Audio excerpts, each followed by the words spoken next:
O Evangelho segundo o Espiritismo.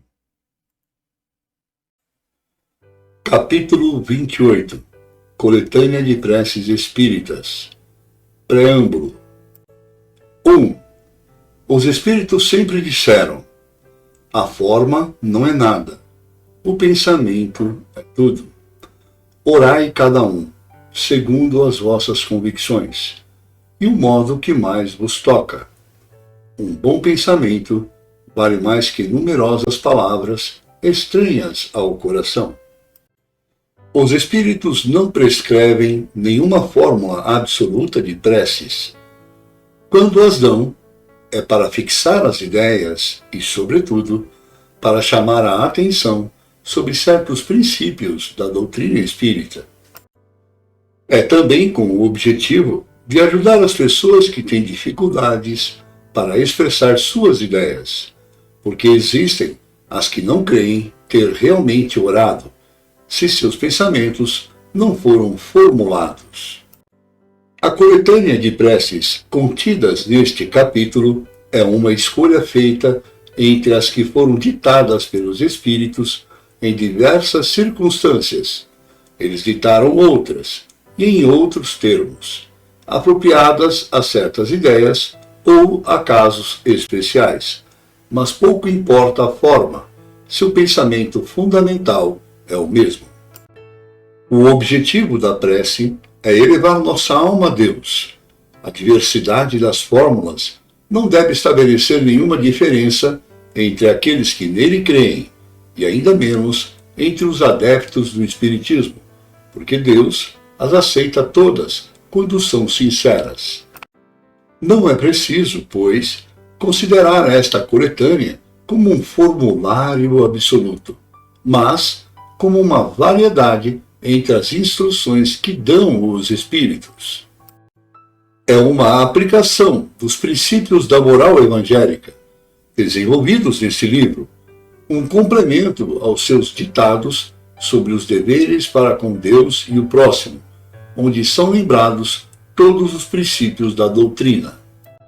O Espiritismo reconhece como boas as preces de todos os cultos, quando são ditadas pelo coração e não pelos lábios. Não impõe nenhuma delas, nem censura nenhuma. Deus é muito grande, segundo ele, para rejeitar a voz que lhe implora ou que canta seus louvores, porque a faz de um modo antes que de outro.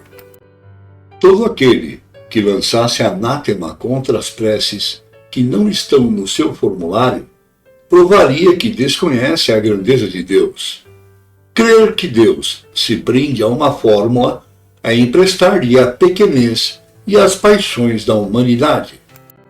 Uma condição essencial da prece, segundo São Paulo, capítulo 27, número 16, é de ser inteligível, a fim de que possa falar ao nosso espírito. Por isso, não basta que ela seja dita numa língua compreendida daquele que ora. Há preces em linguagem vulgar, que não dizem muito mais ao pensamento do que se fossem em linguagem estrangeira, e que, por isso mesmo, não vão ao coração. As raras ideias que elas encerram são, frequentemente, sufocadas pela superabundância de palavras e o misticismo da linguagem. A principal qualidade da prece é ser clara, simples e concisa, sem fraseologia inútil, nem luxo de epítetos que não são senão enfeites de brilho falso. Cada palavra deve ter a sua importância. Revelar uma ideia, movimentar uma fibra, numa palavra, deve fazer refletir. Só com essa condição, a prece pode alcançar o seu objetivo. De outro modo, não é senão ruído. Vede também com que ar de distração e volubilidade elas são ditas na maioria das vezes. Vêm-se lábios que se movimentam, mas pela expressão da fisionomia e mesmo o som da voz, reconhece-se um ato maquinal, puramente exterior, ao qual a alma permanece indiferente.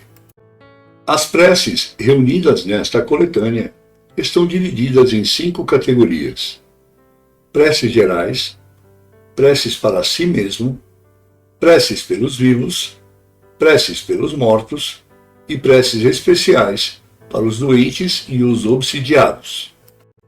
Com a finalidade de chamar mais particularmente a atenção sobre o objeto de cada prece e melhor fazer compreender a sua importância, elas são todas precedidas de uma instrução preliminar, espécie de exposição de motivos, sob o título de prefácio.